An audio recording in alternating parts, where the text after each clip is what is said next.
Good morning बच्चों, कैसे हैं सब। आशा करती हूँ सब बहुत अच्छे से होंगे और अपनी पढ़ाई भी बहुत अच्छे से कर रहे होंगे। तो बच्चों, आज हिंदी साहित्य की कक्षा में पढ़ने से पहले मैं आपको कुछ बताती हूँ। बच्चों, आपने अपने देश के प्रधानमंत्री नरेंद्र मोदी के बारे में सुना है ना, कि कैसे उन्होंने अपने जीवन में इतनी मेहनत से, साहस से इतने ऊंचे पद को हासिल किया। कितने ऊंचे पद पर हैं वो आजकल, है ना। तो बच्चों, जैसे कहा भी गया है, लहरों से डरकर नौका पार नहीं होती, कोशिश करने वालों की कभी हार नहीं होती। यानी कि जो मेहनत से नहीं डरते हैं तो वो अपने मुकाम पर पहुंच ही जाते हैं, है ना। तो बच्चों, आज जो आप अध्याय पढ़ने जा रहे हैं वह अमेरिका के राष्ट्रपति अब्राहम लिंकन के बारे में है, जिन्होंने बचपन से ही बहुत मेहनत, साहस और लगन से ये पद हासिल किया। चलिए हेल्पिंग बॉक्स से शुरू करते हैं। इस पाठ में अमेरिका के राष्ट्रपति अब्राहम लिंकन की बाल अवस्था में घटी एक घटना का वर्णन है, जिससे उनका पुस्तक प्रेम उजागर होता है। बाल अवस्था मतलब बचपन, घटना मतलब हादसा, पुस्तक प्रेम पुस्तकों के प्रति प्रेम, उजागर मतलब प्रकट करता है। तो बच्चों, इस पाठ में अब्राहम लिंकन के बचपन में हुए एक ऐसे हादसे के बारे में है जो उनका पुस्तकों के प्रति प्रेम को प्रकट करता है। दृढ़ इच्छा शक्ति किसी भी कार्य में आई बाधा को हटा देती है। दृढ़ इच्छा शक्ति मतलब हमारा पक्का इरादा, बाधा मतलब रुकावट। तो हमारा पक्का इरादा जो है, हमारे किसी भी काम में अगर रुकावट आती है तो वो उसको हटा देता है। गरीबी के कारण पुस्तक ना खरीद पाने की लालसा को बालक अब्राहम ने कैसे पूरा किया।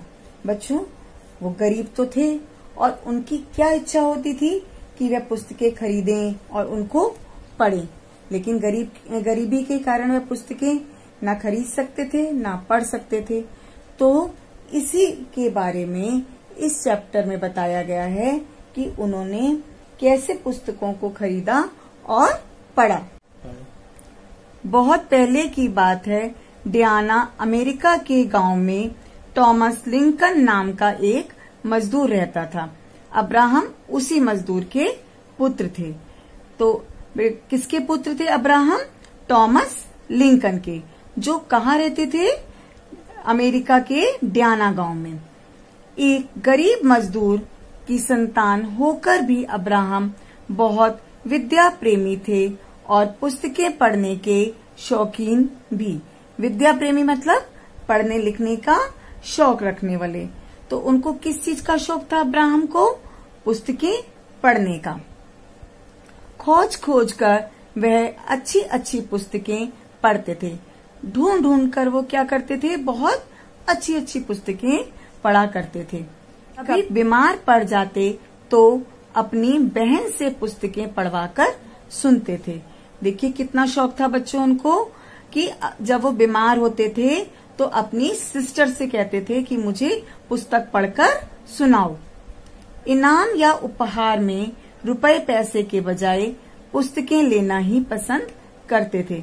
उपहार मतलब गिफ्ट में। तो बच्चों वो क्या चाहते थे कि मुझे हमेशा गिफ्ट में भी क्या मिला करे? रुपए पैसे ना मिला करें, उसके बजाय क्या मिला करे? पुस्तकें मिला करें, जिससे मैं पढ़ सकूं। एक दिन अब्राहम ने अपने शिक्षक क्रॉफर्ड के पास अमेरिका के पहले राष्ट्रपति जॉर्ज वॉशिंगटन की जीवनी देखी। उसने वह पुस्तक अपने शिक्षक से पढ़ने के लिए मांगी। एक दिन क्या हुआ बच्चों? अब्राहम ने अपने शिक्षक क्रॉफर्ड के पास अमेरिका के पहले राष्ट्रपति जो थे, उनकी जीवनी की एक पुस्तक थी, वो देखी। तो जीवनी क्या होता है बच्चों? जीवनी उसको कहते हैं जिसमें किसी व्यक्ति के जन्म से लेकर मृत्यु तक के कार्यों और उनकी उपलब्धियों का पूरा विवरण होता है। जिसको इंग्लिश में हम बायोग्राफी कहते हैं। उस पुस्तक को देखा तो अब अब्राहम तो पुस्तक पढ़ने के शौकीन थे, तो उन्होंने अपने शिक्षक से कहा कि मुझे वो पुस्तक पढ़ने के लिए दे दीजिए। क्रॉफर्ड महोदय सोच में पड़ गए, फिर कुछ सोचकर बोले, देखो अब्राहम, मैं किसी को अपनी पुस्तकें नहीं देता, लेकिन तुम्हारे पुस्तक प्रेम के कारण देता हूँ। रखना जरा सावधानी से, फटे नहीं, ना ही खोए। पहले तो उसके जो शिक्षक थे वह सोचने लगे, फिर थोड़ा सा सोचकर मतलब थोड़ा सा रुककर बोले कि अब्राहम, मैं वैसे किसी को नहीं देता हूँ, लेकिन तुम्हें पुस्तकों से बहुत प्यार है, तो इसलिए मैं तुम्हें पुस्तक दे तो रहा हूँ, लेकिन इसको तुम बहुत ध्यान से रखोगे। ये फटनी और खोनी नहीं चाहिए। जी नहीं, फटना और खोना तो दूर, अगर कहीं दाग धब्बा भी लग जाए तो आप चाहें मुझे जो सजा दीजिएगा, बहुत जल्दी लौटा दूंगा। अब्राहम ने जवाब दिया और पुस्तक लेकर आनंद से उछलते कूदते घर चल दिए। अब अब्राहम क्या कहते हैं कि नहीं सर, मैं इसमें कुछ भी नहीं होने दूंगा, बल्कि एक छोटा सा निशान भी नहीं आने दूंगा। अगर इस पुस्तक में कुछ हो भी जाता है तो आप मुझे उस बात की सजा दीजिएगा। सजा मतलब कोई भी पनिशमेंट दे दीजिएगा, और मैं आपको पढ़ के ये बहुत जल्दी वापस कर दूंगा। इतना कह के अब्राहम पुस्तक को लेकर बहुत खुशी खुशी अपने घर वापस आ गया। सर्दियों की रात थी। माता पिता अंगीठी के पास बैठे आग ताप रहे थे। अब्राहम भी उन्हीं के पास बैठकर पढ़ने लगे। सर्दियां मतलब जाड़े। बहुत जाड़ों की रात में सब लोग क्या करते हैं, कोई आग जलाता है, कोई हीटर जलाता है ना। तो ऐसे ही अब्राहम के माता पिता भी आग को ताप रहे थे और अब्राहम उनके पास बैठकर उस पुस्तक को पढ़ने लग गए। कई घंटे बीते, सब सो गए। अब्राहम अपनी पुस्तक में ही खोए रहे। अब सब तो सो गए रात को, लेकिन अब्राहम क्या हो गए, अपनी पुस्तक पढ़ने में ही खो गए, मतलब लीन हो गए। बीच बीच में कई बार पिता की आंख खुली और उन्होंने अब्राहम से सो जाने को कहा। थोड़ी थोड़ी देर में उनके पिताजी की आंख खुलती थी और वो अब्राहम को क्या कहते थे, सो जाओ सो जाओ। अंत में अब पिता की डांट भी सुननी पड़ी और आखिर में क्या हुआ, अब्राहम को अपने पिता की डांट सुननी पड़ी कि सोते हो कि नहीं। कभी कभी आपके मम्मी पापा भी डांटते हैं ना, जब आप नहीं सो रहे होते हो, सो रहे हो नहीं सो रहे हो ऐसे बोलते हैं। ऐसे ही अब्राहम के पिताजी ने भी उनको डांटा। मन मारकर अब्राहम ने पुस्तक खिड़की पर रखी और बिस्तर में पड़े रहे। मन मारकर बच्चों, ये क्या है, एक मुहावरा। मन मारने का अर्थ क्या होता है, इच्छा ना होते हुए। मतलब पिताजी की डांट सुनकर वह क्या हो गए, अपनी पुस्तक को खिड़की पे रखकर बिस्तर में पड़े रहे। पड़े रहे मतलब सोए नहीं, ऐसे ही जाकर लेट गए। पड़ी हुई बातों पर सोचते सोचते ना जाने उन्हें कब नींद आ गई। पढ़ी हुई बातों पर मतलब जो उन्होंने उस पुस्तक में बातों को, जिन बातों को पढ़ा था, वह उन बातों को सोचते रहे और पता नहीं कब सो गए। सवेरे पुस्तक पढ़ने के विचार से वह सबसे पहले उठे और खिड़की के पास पहुंचे। अब सुबह होते ही उन्होंने कहा, चलो मैं पुस्तक पढ़ता हूँ, और वह उसको लेने के लिए खिड़की के पास गए। लेकिन वहां जो कुछ देखा उसे देखकर उनका दिल धक से रह गया। दिल धक से रहना मतलब वह डर गए। उन्हें वहां पे अपनी पुस्तक को देखा और वह डर गए। रात में वर्षा हुई थी। पानी की बौछार से पुस्तक पूरी तरह गीली हो गई थी। उसके कुछ पृष्ठ तुड़ मुड़ गए और गल गए थे। अब क्या हुआ, रात में बारिश हुई थी, तो बारिश से क्या हुआ, सारी पुस्तक गीली हो गई और उसके कई पेज भी क्या हो गए, बिल्कुल गल गए, बेकार हो गए। बालक अब्राहम को काटो तो खून नहीं, मतलब अब बालक अब्राहम क्या हो गए, एकदम स्तब्ध से रह गए। काटो तो खून नहीं का मतलब बच्चों स्तब्ध रह जाना, यानी कि एकदम स्टैचू से हो गए। उनके कानों में क्राफर्ड महोदय के शब्द गूंजने लगे। उसके कान में क्या गूंजने लगा, अपने शिक्षक, अपने अध्यापक के शब्द गूंजने लगे। मतलब अब उसको वो बहुत डांटेंगे, है ना, कि तुमने मेरी पुस्तक फाड़ दी। अब क्या उत्तर देगा वह उन्हें, अब यही सोच रहा था कि अब वो उनको क्या आंसर करेगा, वह यही सोचने लगा। परंतु बैठने से काम चलेगा नहीं। अब्राहम उसी समय पुस्तक लेकर क्राफर्ड महोदय के पास पहुंचा। वो उसी समय अपनी उस किताब को लेकर अपने शिक्षक के पास चला गया। उसकी आंखों में आंसू भरे थे, ग्लानि से सिर झुका था। उसकी आंखों में क्या था, भाई उससे गलती हो गई है, तो वो उसकी आंखों में आंसू आ रहे थे। और ग्लानि मतलब कि उससे गलती हो गई है, तो उसका से सिर झुक गया। क्राफर्ड महोदय पुस्तक देखते ही बरस पड़े। आखिर तुमने लापरवाही से इतनी सुंदर और मूल्यवान पुस्तक नष्ट कर ही डाली। अब उसके ऊपर उसके टीचर जो थे बहुत बरस पड़े, मतलब गुस्सा होने लगे।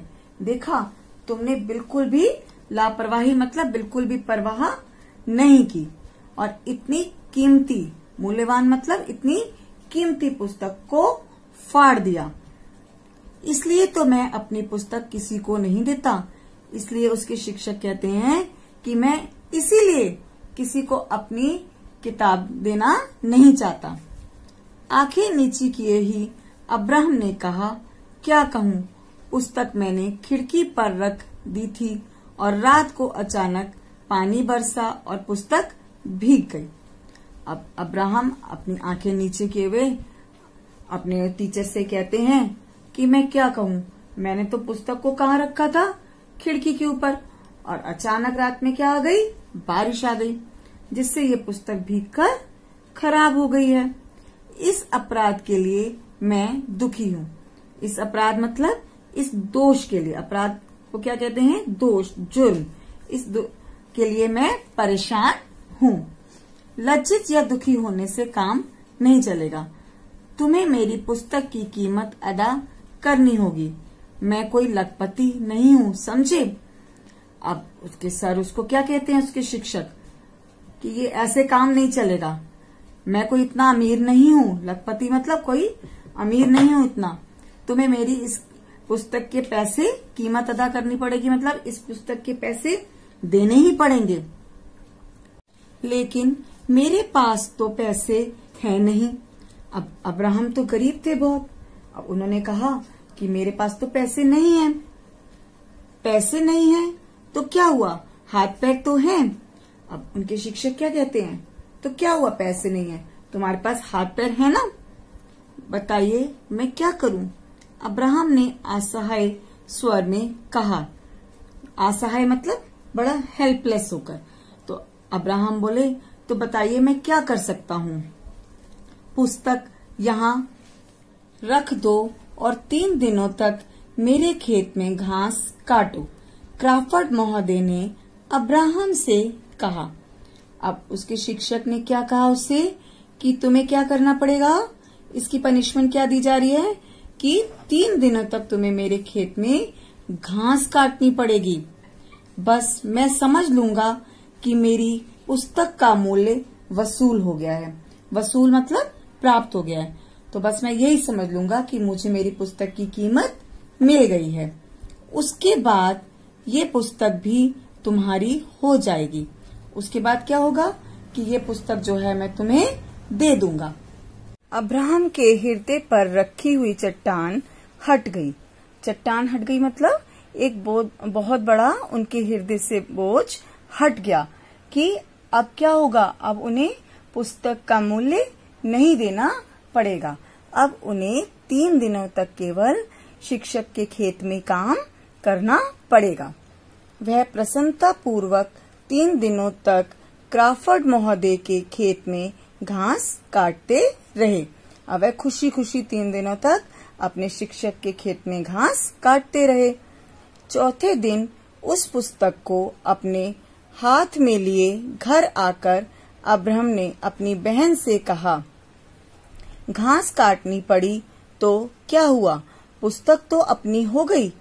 फिर वह जब चौथे दिन खुशी खुशी अपने घर आए और अपनी बहन से बोले कि कोई बात नहीं, मेहनत करनी पड़ी लेकिन पुस्तक तो अपनी हो गई। मेहनत करने से घबराना नहीं चाहिए। बाद में यही बालक अमेरिका का राष्ट्रपति बना और अमेरिका से दास प्रथा को दूर किया। बाद में यही अब्राहम लिंकन अमेरिका के राष्ट्रपति हुए और इन्होंने अमेरिका से दास प्रथा क्या होती है बच्चों? पहले जमाने में जमींदार लोग क्या करते थे, गरीब लोगों को जबरदस्ती उठाकर ले आते थे और उनसे अपनी मन मर्जी के मुताबिक काम करवाते थे। उन्हें बंधक बना के रखते थे, उन्हें खाने पीने को नहीं देते थे, प्रताड़ित करते थे। तो इस प्रथा को अब्राहम ने अमेरिका से समाप्त किया। देखा बच्चों आपने किस तरह अब्राहम लिंकन ने बचपन से ही हमेशा परिश्रम किया, प्रयास किया और एक छोटे से काम को करने में भी हार नहीं मानी और इस तरह वह एक बड़े पद को पाने में सफल हुए। तो बच्चों कभी भी हमको मेहनत करने से हारना नहीं चाहिए, हमेशा अपने अंदर हिम्मत बनाकर रखनी चाहिए। तो बच्चों अब आपको क्या करना है, अब आपको इस पाठ को पढ़ने का बहुत अच्छे से अभ्यास करना है। Thank you.